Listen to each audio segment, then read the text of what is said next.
changed? Yeah, we haven't seen anything since we last spoke to you. What has changed? Any injury updates? Not a lot. JT Miller will participate full contact. Oh, wow. Okay, great. Not that there'll be a lot of contact in an optional morning skate, but But is he available for tonight or no? he will not play tonight. Okay. I did want to ask you about Gabriel because I spoke to him for a bit yesterday. Just kind of update now. This is like the second stint of the season, a handful of games in a row that we've seen him. What do you make of where he's at right now? So I think he's getting better with every game that he plays. I think what is evident is his poise with the puck, his vision, his ability to make plays.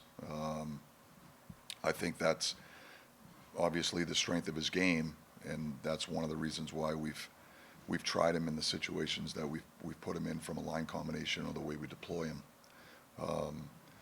I think there's opportunities for growth just with a lot of the subtleties of the game, whether it be just wall play and defensive play, things like that. I think one of his biggest strengths is his hockey IQ, and part of that process is figuring out how he can have success in those subtle circumstances that we're talking about. So in other words, he's an undersized guy. What strategies can he utilize to win wall battles on a breakout, say on a rim, or puck battles in the corners. He's not going to win pucks with physically overpowering people. He's got to use his brain, his quickness, his stick skills. So I think there's an experiential learning process that he's going through with respect to that. So I think Gabe is figuring it out literally with every game that he plays, and I think his hockey IQ is what's going to allow him to do that. So whether it be understanding how much time he has, how to create more space to make plays, or just the subtleties of the game. How do I win a puck battle against a bigger, stronger guy? I wanted to ask about Vakanainen, as an extra guy. How do you keep that guy ready to play? I mean, do you feel the need to get him a game every so often, or if everybody's healthy, is he just a guy that's out of the lineup? Well, what we try to do is the guys that don't necessarily play in games or don't get a lot of minutes in games, we try to get them game real scenarios, whether it be in some of the informal part of the practice, either before or after. We're trying to get them repetitions in game-like scenarios so that they have an opportunity to keep their skills as sharp as can be if they're out of the lineup or they're getting limited minutes in the lineup. And so that would be, I think, given the circumstance with our defensemen, Vox would fall into that category. As far as who goes in the lineup to play, it all depends on how we think the group is performing. If we think guys are underperforming, then we might make a line change. Sometimes it's good for young defensemen to watch a game from above and gain the benefit of a certain perspective or a vantage point that might be part of the learning process. I think there's a lot involved there, but ultimately at the end of the day, we're going to try to put the best six guys in the lineup that are going to help us win, and that's the broad question that we try to answer. Certainly there's a whole lot more detail that goes into that, but really at the end of the day, that's the objective. You switched off Lafreniere and Cooley along that first power play unit, so I was just wondering, what are the benefits to having Lafreniere there, and then vice versa, what are the benefits? Yeah, I just think they're different players. I think when Will Cooley's there, he's a big body. I think he has the ability to make the goalie sight lines difficult. And he brings that element, just size, strength, and his willingness and his ability to play at the net front, in particular, in front of the goalie, which we think is an important element of having a good power play. I think Laff, brings certain playmaking to that position, whether he's in the bumper position or whether he's down at the net front, with low goal line plays, for example, things of that nature. You know, Lath might have a little bit of a better skill set with respect to executing those types of plays. So, you know, they're just different in what they bring to that position. It all depends on where we think we're at and who's playing well, and which guy we think, given where our power play's at, is going to give us the best chance to have success in that situation. I know at times you battle with some, inconsistency. Like when you get an emotional win like you had in the last game, does that carry over? Do you hope that carries over and some of the positives that you saw? Yeah, well, this league and this game is so much about emotion, and about momentum. And when you have momentum, you want to try to ride it. You want to build on it. When you have success, usually the feeling around the group is better, the mindset is better, the mood is better. There's an uptick in team confidence, a group confidence. So those are all the human elements of sports, and so we want to try to build momentum and build our team game using momentum to try to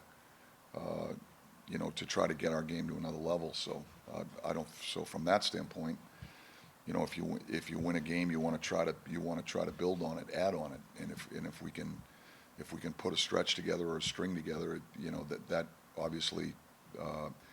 Not only does it put us in a better position standings-wise, but just from a team game standpoint, it kind of helps us build our overall game that we're trying to build.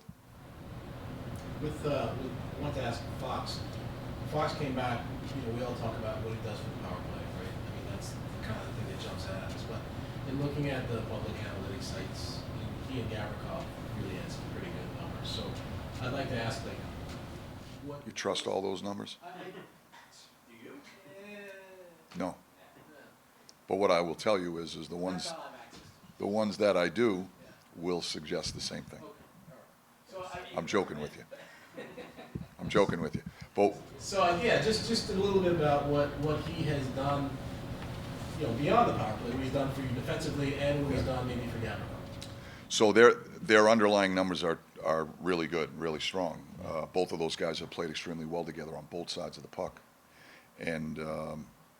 I think when we discuss Foxy, a lot of times the obvious aspect of his game to go to is his offensive game, whether it be his ability to transition the puck or make outlet passes or change the point of attack or join the rush or what he does in the power play for us, things of that nature. I think his defensive game gets underrated a little bit. He's not the biggest guy in the world. He's not the fastest guy in the world, but he's hockey strong. And what I mean by that is he wins puck battles using leverage points and his brain and his stick skills. So he's hockey strong, we think, and whether it be at the net front or in the puck battles, down in the battle areas, and he's competitive. So I think that helps us on the defensive side also. So I feel like his defensive game sometimes flies under the radar a little bit just because it's easy to point to his offensive game being the strength of his overall game. But, we think he's had a pretty solid overall complete game back there. And the chemistry that he's built with Vladdy, I think, has helped also. And that was one of our hopes when we signed Vladdy was, can we get the best version of Foxy if we can try to find a really good partner for him that can complement him in certain areas of the game, and I think what Vladdy brings to Foxy is just size, strength, maybe most importantly, predictability and reliability. And I think those are important elements of being a good defense partner. It allows Foxy to act on his instincts and go off the grid a little bit, and I think that's what good offensive players do. Vladdy brings an element of predictability and reliability to that defense pair. I think that helps Foxy build on that offensive aspect of his game and be able to go off the grid a little bit. And if he sees something out there, instinctively he has the ability to take advantage of it. When you say predictability, just in the way that he plays and being in the right spot at the right time? Yeah, positional play, being in the right spots, you know, where he can support his partner both offensively and defensively. You know, there's an element, you know, to be a good defensive team, predictability is important, is an important aspect of that. A team game, right? Whether it's a five-man unit or a defense pair. You know, I'm going to do my job, and I'm going to trust that my line mate or my defense partner is going to do his.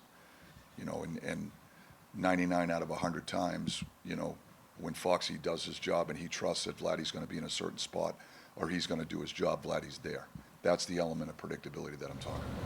What are your overall thoughts on Utah and the way they've been playing, you know, defensively recently? Utah's underlying numbers are some of the strongest in the league, top 5 in the league on both sides of the puck, offensively and defensively.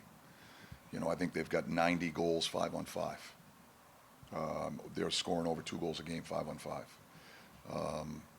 But they also check. I think their team speed. You look at their top 6. They've got a dynamic top 6. They're young, and they're fast, and so I think their top 6 group is dynamic and explosive offensively. But they also track hard. You know, they've got pretty good rush numbers and things like that as far as their rush defense. So, you know, their overall game, I think, is a really strong game. You know, I'm not sure their record is an indication of how well they've played. So we know the type of game that we're going to be up against. They bring an element of team speed, a quick strike offense. You know, we're going to have to manage the puck. We're going to have to be on the right side of people. We're going to have to play a conscientious game. If we give them easy offense, they have the ability to take advantage of it.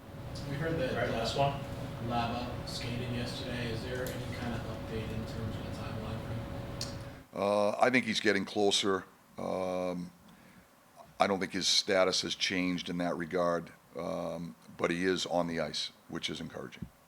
All right, thank you guys. Okay, sure.